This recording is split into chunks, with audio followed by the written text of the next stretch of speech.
Three, two, one.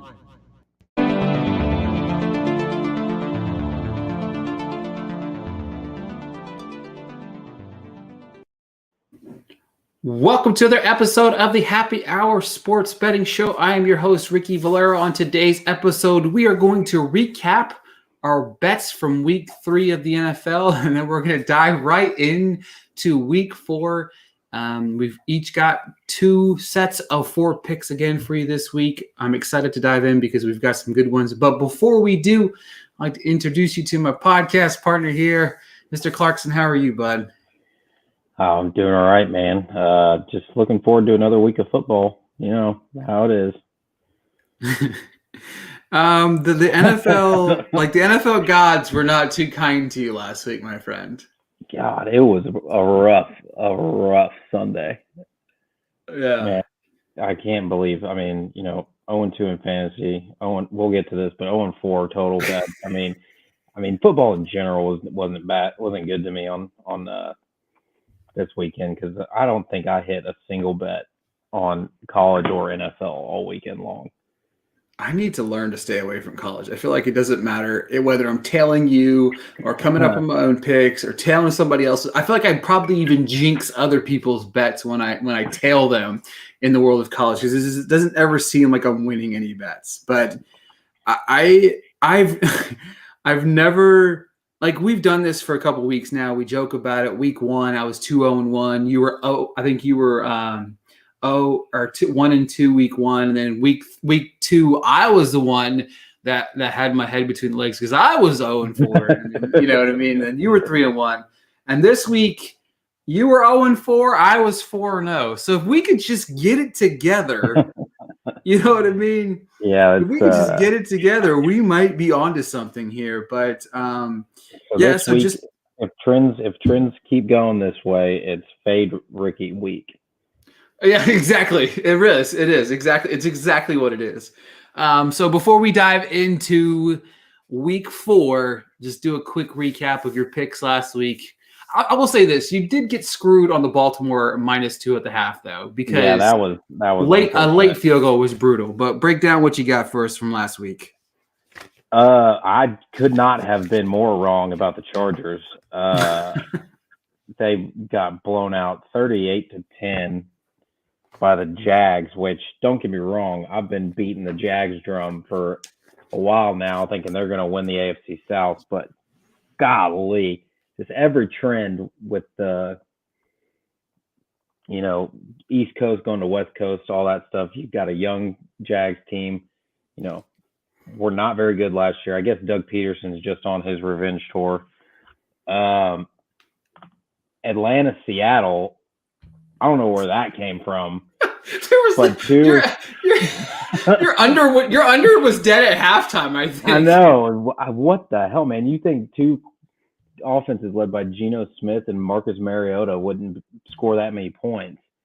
And then on the flip side of that, you've got 2 of the biggest offenses from week 2, the Bills and the Dolphins, that were, I think the Bills scored 41 in week 2, and the Dolphins went for 37 in week 2.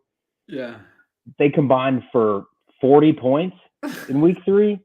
I mean, gosh, it could not have gone worse for your boy, man. Yeah. It was definitely a tough week. I was worried because going into the weekend, I had taken 3 dogs. You know what I mean? Like, I had 3 plus money gains. I won't lie, there was a little bit of a sweat for some time on certain aspects of the game. The Bears should have lost that game. Davis Mills, who is becoming the person I thought everybody thought. He's terrible, right? You know what I mean? He's not a good starting NFL quarterback. He might be like the new Chase Daniel of the NFL for the next decade. You know what I mean? But he's terrible. But the Houston covered that +3.5. They only lost by 3. I had Dallas +3.5 on Monday night, who put a shellacking on the Giants. I told you we don't live in a world where the Giants were going to be 3-0. You guys should have listened to me and pounded that money line. The Broncos beat the 49ers in one of the worst Sunday night football games I've ever watched in my entire existence. 11-10, one of just an absolutely abysmal football game. But I won the bet. And then, of course, the Rams -3. That was my lock of the week last week. I am now 2-1 on my locks. Clarkson is 1-2. But you know what? We're going to go ahead and just throw in the towel for week 3. We're going to head into week 4. But before we do, I just want to quickly run down some of the big games of the week. Obviously, tomorrow night, we've got a big one, Miami and Cincinnati. If Tua does play, that could be a key pivotal game for both of those teams, especially Cincinnati being 1-2. They need to win some ball games to get in that forefront of the division race. We have our first London game of the year, which is Minnesota versus New Orleans, which, I mean, it is what it is.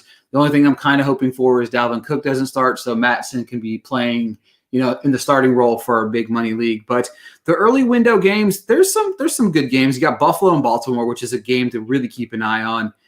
You're talking about a Buffalo team coming off of that embarrassing loss last week. I don't understand how they broke down and lost that game to the Dolphins. Don't get me wrong, the Dolphins are fine, but you also have Zach Wilson coming back. That's not really a big game, but I'm really hoping for him to have a strong game, and I'll go into that details later. You have Chicago versus the Giants, which I hope ends up in a tie. You have the big division matchup between the Titans and the Colts, which one of those two teams, they're both 1-2 going to that team. They could really destroy their God, this early window sucks. Like Cleveland, Atlanta, Washington, Dallas, Seattle, Detroit, Tennessee, Indianapolis, Chicago, the Giants, Jaguars, Eagles, which that's probably the funnest game of the week. Early window. Late window, we do have 3 games. We've got Arizona, Carolina. Who cares? New England and Green Bay. Who cares now because Mac's hurt. And then Denver and the Vegas. God, all the games suck this week. 1 and 4 o'clock. But the 2 big games of the week are going to be Kansas City at Tampa Bay Sunday night. And then, of course, you have the Rams taking on the 49ers on Monday Night Football. 2 games that should be really, really solid. You got Brady versus Mahomes. You got Stafford versus Jimmy G. 2 big-time matchups. With that being said, we're going to go ahead and dive right into our picks for the week. We are 8-9-1 overall on the season, Clarkson. We're not doing terrible. But I'm telling you right now, if we could just find ourselves one week where we get our heads on straight together, and I think it's going to be week 4. The thing about it is I like where your head's at this week. I really do. So like we do each and every week, Clarkson's going to share a pick. I'm going to share a pick, and then we're going to end it with our locks of the week. All right, so kick us off with your first bet, Clarkson. First bet, this one I think you're particularly going to like, because there's no way in hell that you are even coming close to rooting for the Giants because of the team total under you took, and they've already banked 2 wins on that. I've got the Bears +3 first half at -130. I think this is going to be an ugly football game. It's going to be so bad. It's not going to be enjoyable to watch. But I think the Bears keep it close at half. I think this probably ends up being, a 1-score game. I don't think either of these teams are going to pull away from one another, but who knows? The Bears may end up, the defense, Roquan Smith may ball out again and, carry them to another win, but give me the Bears +3 first half. I'll tell you what, that game has 10-6 written all over it. Like that's that game just is going to be abysmal. You know what I mean? Like it's just going to be tough to watch. And you know what? I'm going to follow yours up with a half bet as well. So going into this game, the Titans have won the first half in 2 of the 3 games. I kind of expect this to be a low-scoring slugfest. It's a division rivalry, which means I think that you already have to be within just a few points at the half. I like the Titans +4 in the first half against the Colts. I like the line. Like I said, this game's going to be close. You're talking about 2 teams that have not been playing very well. The Titans did something that I talked about on this show last week, and that was to get the ball in Derrick Henry's arms in space. And they finally did it. And you know what? Like he caught the ball and he ran 30 yards. It was like, oh my God. Like, could you imagine one of the hardest, if not the hardest man to tackle in NFL history? If you get him in space and let him have the ball and make moves, Could you imagine what he could do? Like, there's no reason why that man shouldn't have 3 to 4 targets a game. I think he caught more balls on Sunday than he did all of last year, to be honest with you. It was quite impressive. Like, I think he had 4 catches last week. He's really good in space. Like, I mean, he's for as big as he is, it's crazy how fast he is. He had 5 catches last week. Holy shit. Or you know what's crazy? He had 5 catches last week and 18 all of last year. So like that's you know what I mean? Like that's a pretty. He also had 5 catches last week and he had 0 in the first 2 weeks of the season. So hello, like God forbid we do something smart with this offense. But all right, my first pick of the week: Titans +4 at the half against the Colts. What's your next pick, Clarkson? All right, I'm going with another under. I know a lot of people say, life's too short to bet the under or whatever. Both of these offenses looked, just completely inept. The one for about 3.5 quarters and then made it interesting in the second half of the fourth quarter. I've got Denver, Las Vegas under 46.5. I don't know what the deal is with Russell Wilson, if that offensive line is just as bad as advertised, but the guys can't score points. Eli cracked a joke on Monday Night Football about how they should have given their punter $235 million. I mean, I wouldn't blame him, but give me the under in that game at 46.5. Like I said, until Derek Carr and Devontae Adams, form their connection from college, I don't know. I don't see these two teams scoring a ton of points. Yeah, it's crazy. They've scored 40.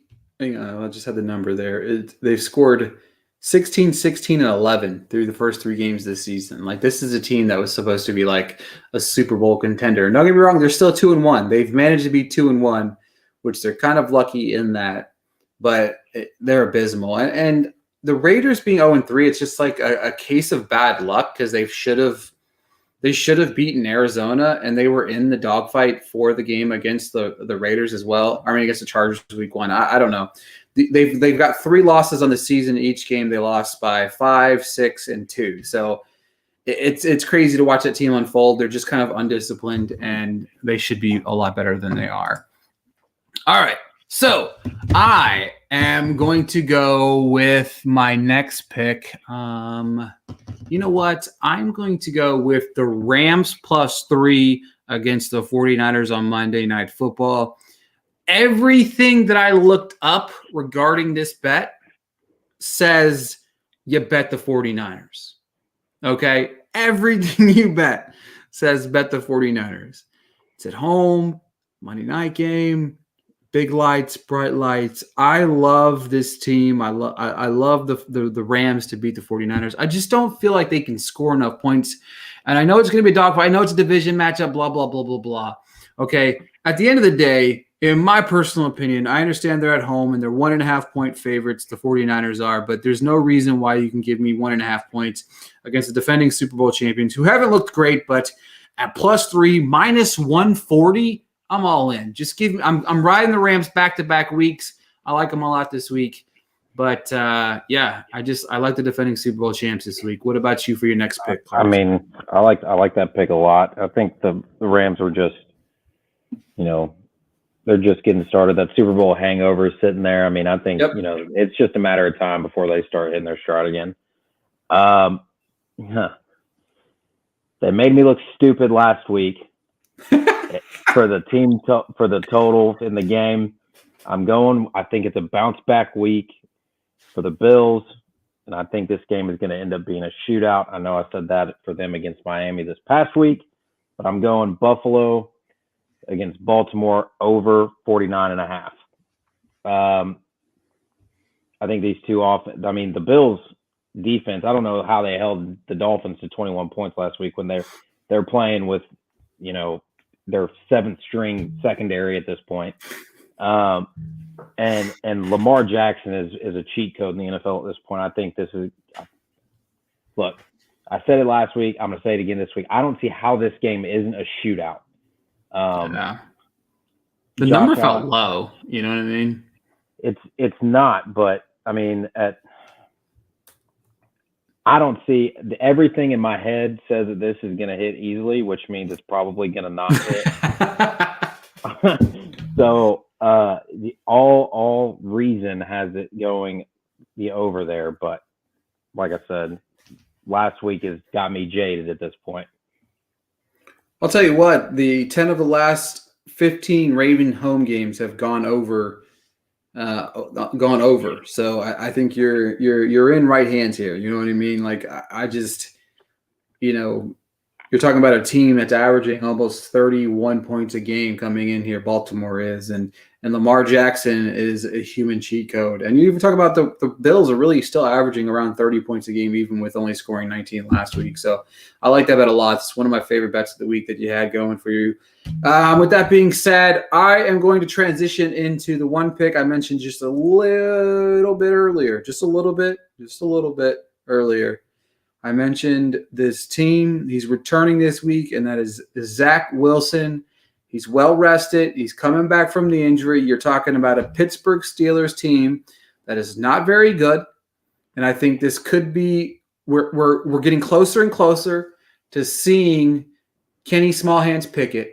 But you know what? It's not going to be this week because we're going to see Zach Wilson, and I'm not overconfident enough to go money line, but I will say I'm going to sprinkle some money on the money line. But I'll tell you what, my confidence level in the Jets plus 3.5 is, I'm sorry, Jets plus 4.5. It's only sitting at minus 140 or minus 139, which is absurd to me because the Steelers are not good at football. The Jets have actually played decently.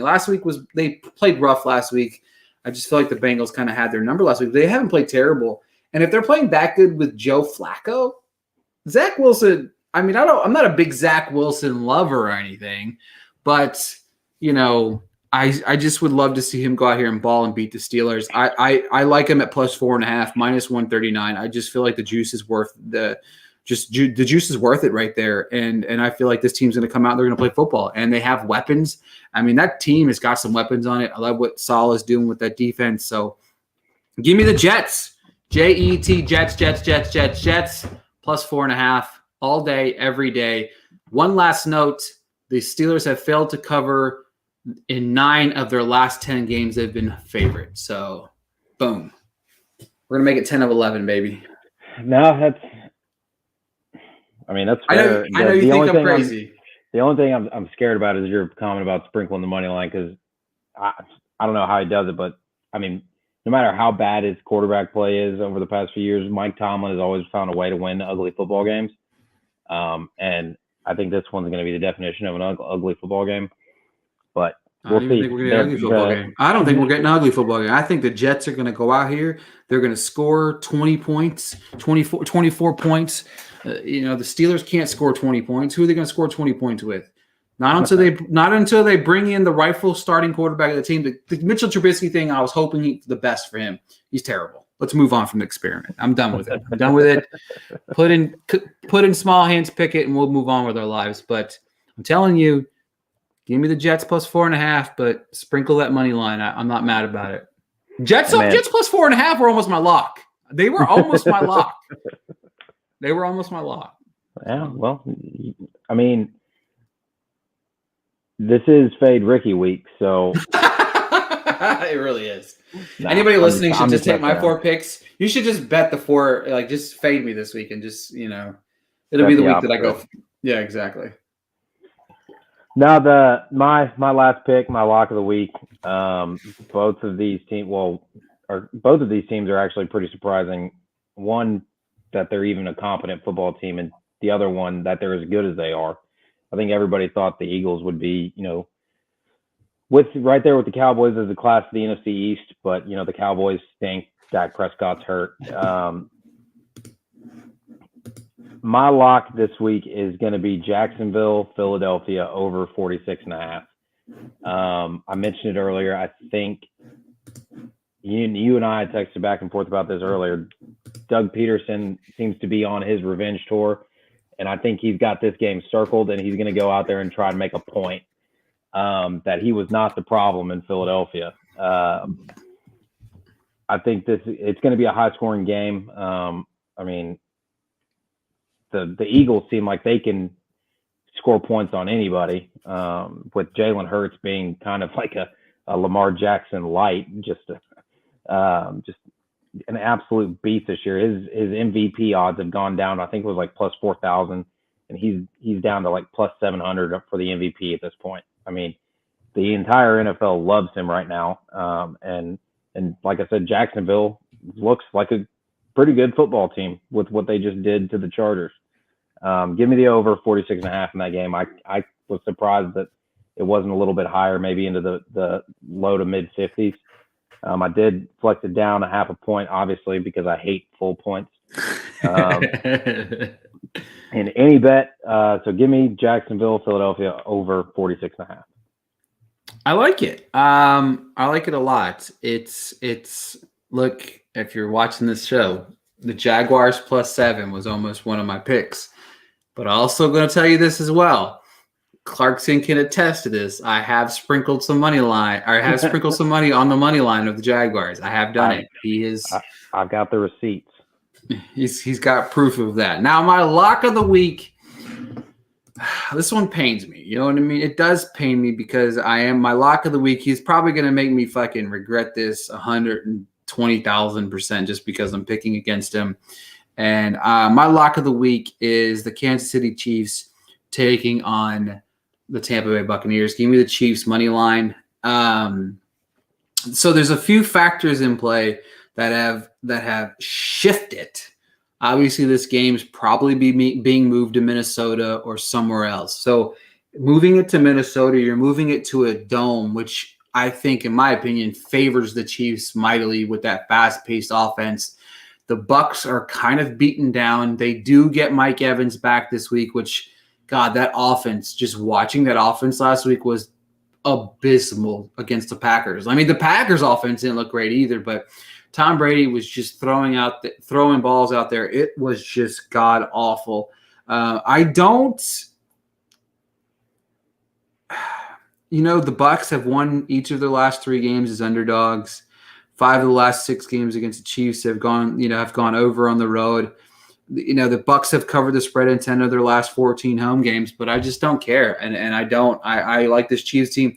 The Chiefs are bouncing back from a loss to the Colts that nobody saw coming. You know what I mean? Nobody saw them coming. Somehow I bet it by accident, I think. I don't even know what happened. It was in a parlay, and I bet the Colts. I don't even know why I did it. But yeah, I like the Chiefs this week. I like the money line. It's only minus 120. The betting line's only -1, so they're swinging it 4 points in favor of the Chiefs. I just a much more competent offense, and I am 1,000% positive that the Bucs will probably go out there and win this game, and I will be an idiot because that's just what Tom Brady likes to do. And I feel bad for betting against Tom, but it is what it is. I just wish he would have retired. I mean, I'm being honest right now. The funny thing is, went to Scoreboard over by Opryland, which is a Packers bar, on Sunday afternoon. Yeah. With Grace to meet up with one of her friends and because he's a Packers fan, and we were hanging out, enjoying the patio, whatever. And Tom Brady got the ball back down 8, and I texted Grace and I was like, because we were surrounded by Packers fans, and I was like, I cannot wait to see this bar absolutely melt down when Tom Brady scores a touchdown here. And to their credit, it wasn't as bad as I thought. I mean, between the touchdown and the failed 2-point conversion, I thought there was going to be a riot in that bar, but they were actually pretty calm. I was actually quite surprised. Yeah, that was a dog shit 2-point play. Like, that was just God. You had the delay of game followed by just a terrible play call. I don't know what that was. God, can he call Gronk, get Gronk out of retirement, please? Seriously. It's been hard to watch. But before we go, we like to give each other the floor and go over those picks one last time. So I'm going to give Mr. Clarkson the floor here and get him on the board. Go ahead, my man. All right. My 4 picks for this week: Chicago +3 first half. The Bears have won 2 ugly games. I think they keep it close. I don't think the Giants are any better than they are. So I think it'll be within a score and at the half with a +3, but within a field goal. Denver, Las Vegas, under 46.5. Both of these inept offenses are going at it. I just don't think that either of them are going to be able to score very many points.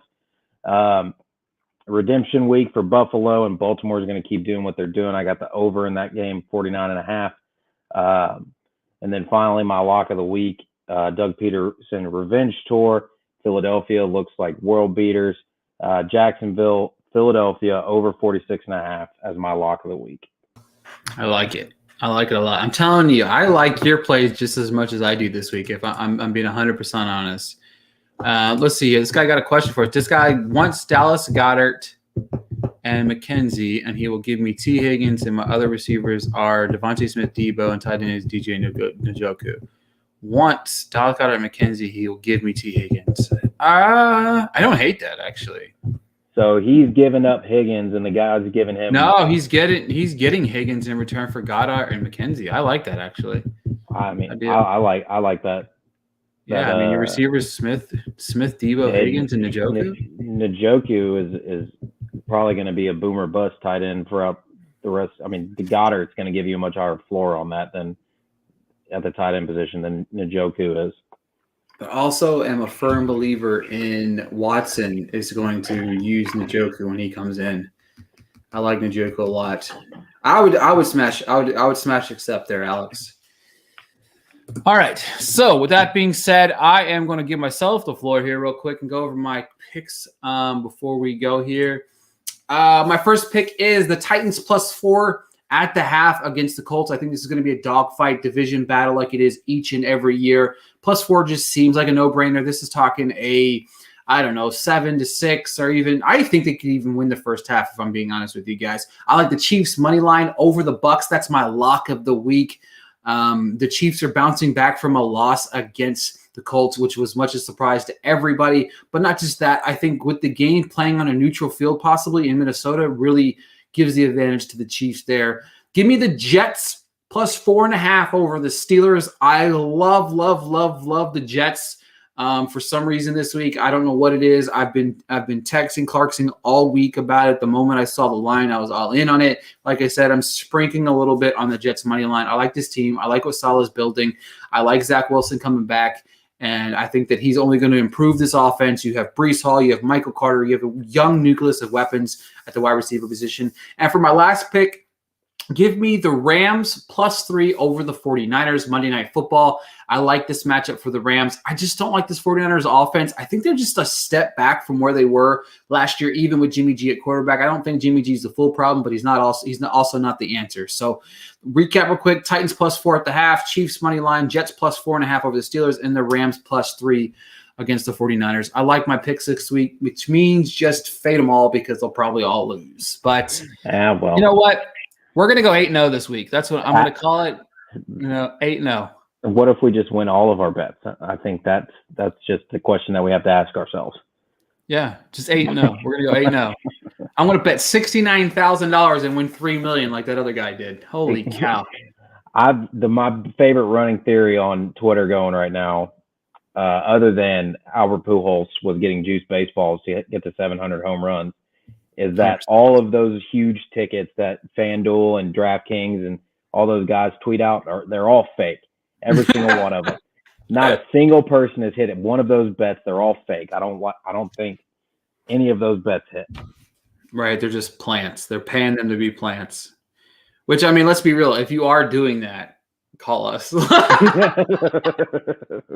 We will weekly show fake bets as long as you pay us to do it. So, absolutely. Either way, you know what I mean? Just pay us to do it. But, all right, folks, head on over to Twitter. Give Clarkson a follow at Chris Clarkson91. Give myself a follow at Ricky Blair _. If anything changes with the bets, make sure to stay on tune on Twitter. We updated last week's bets because of, obviously, the crazy line movement with the Jaguars game, which probably should have been like, hey, guys, wake up. Don't bet this. But we did anyway because it was the Jaguars. It was only 3 points. What are you talking about? Then they get blown up by 28. But keep a tab on us on Twitter just in case anything changes with the lines. We flex them. Maybe we move them ourselves based on something not happening or is happening.